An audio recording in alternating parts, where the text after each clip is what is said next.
I'm Lindsay, and for the past 3 years, I've taken my van all over the United States in the pursuit of visiting every national park in the country. But it's been over a year since I've taken the van anywhere because a while ago, a huge mechanical issue forced me to cancel my plans to drive across the country last summer. And ever since then, this is what I've been waiting for. My next big road trip. Things are just barely starting to warm up where I live in the Northeast, so I figured this would be a good opportunity to go visit some parks with a warmer climate and to take the van across the country to experience a southwestern spring.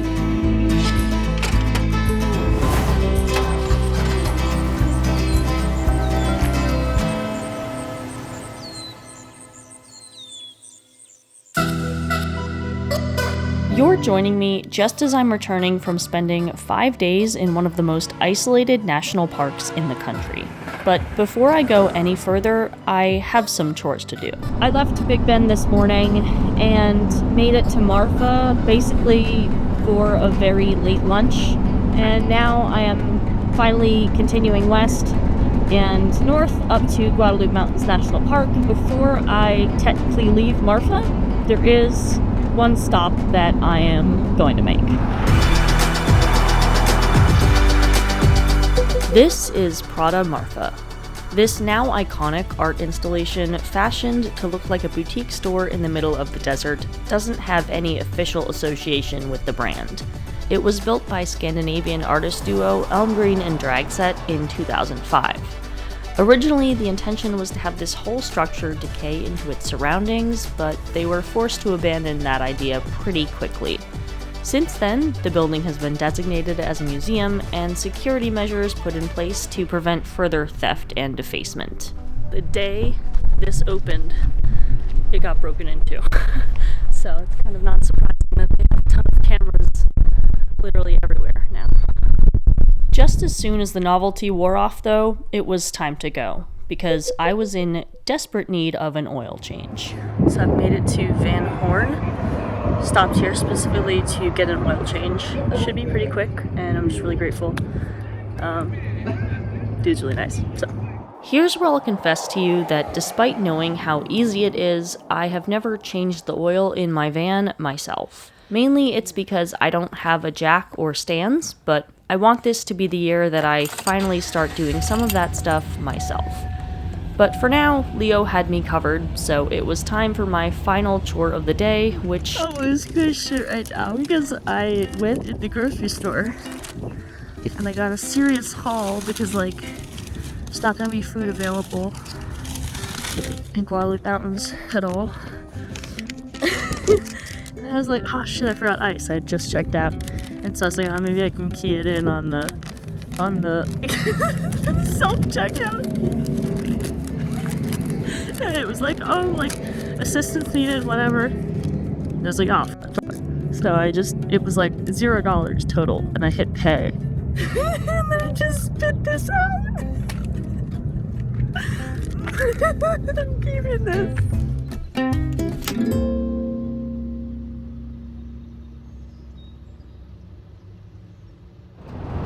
After spending the night in the gas station parking lot, I'm leaving Van Horn, Texas this morning to head to Guadalupe Mountains National Park.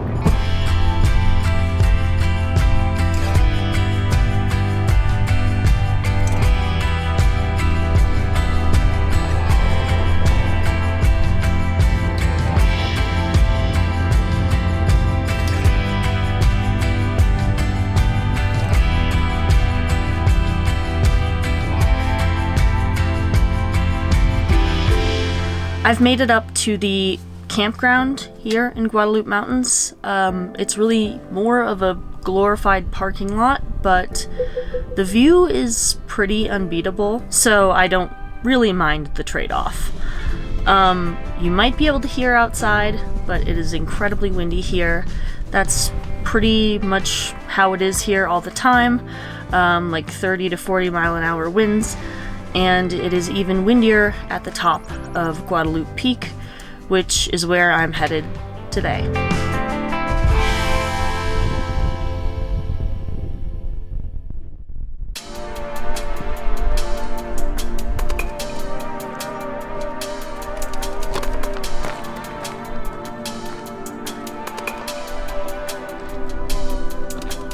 There are plenty of trails here in the park, but this is the one everyone comes to see, Guadalupe Peak.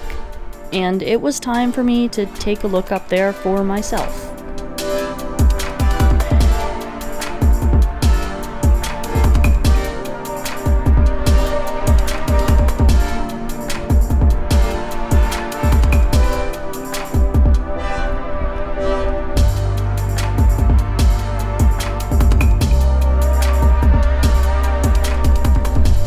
So this trail is just over 8 miles long and has me climbing over 3,000 feet to get to what is actually the highest point in Texas.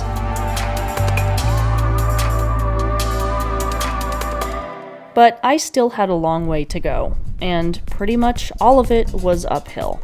So it was time to keep climbing.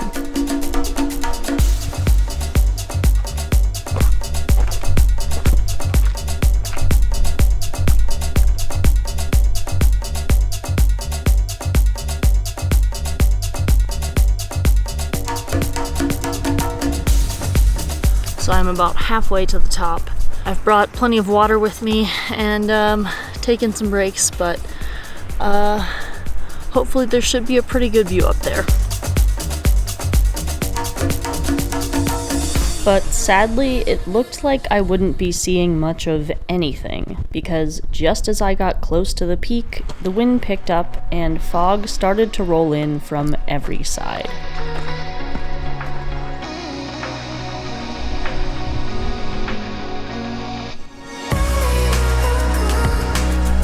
I am very nearly at the top.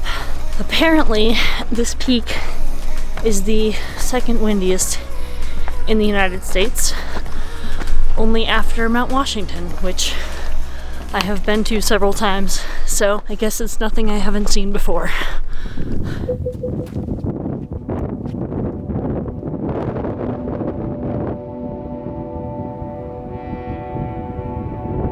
The peak was both sunny and foggy at the same time, but I did have it all to myself. It was disappointing, though, to come all this way and see nothing of the massive desert below. Apparently, you can even see the curvature of the earth from here. Not me, though. Luckily, though, the wind did start to make some of the closer features visible below, like the backside of nearby El Capitan.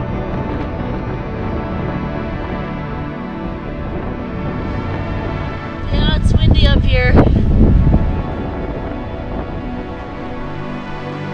And after getting sufficiently windswept at the top of Guadalupe Peak, it was time to head back down to the comfort of the van.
Guadalupe Peak really took it out of me. I got back to the van and kind of just passed out.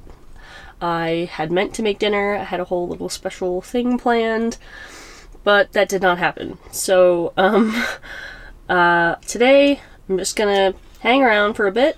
I'm not necessarily in a huge rush because the next park is literally a half hour down the road from here, and it's probably the shortest drive I've ever had between two parks.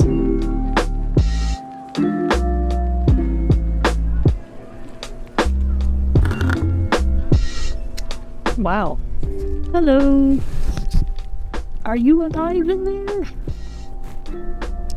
You know what, looking closer at it, I think it might be dead. sad, because I did kind of want to see that thing moving around, but probably also for the best, so I can wash my dishes in peace.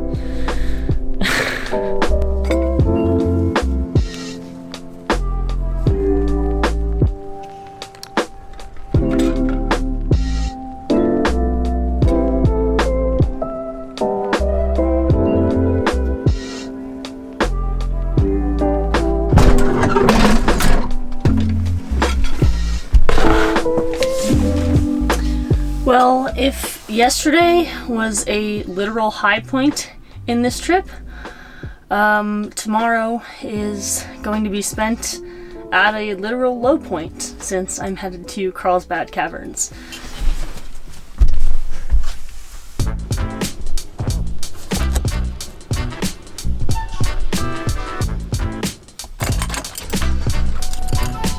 After over a week of driving the van around the second largest state in the country, my time in Texas is finally coming to an end. For now. So I'll see you all very soon in New Mexico.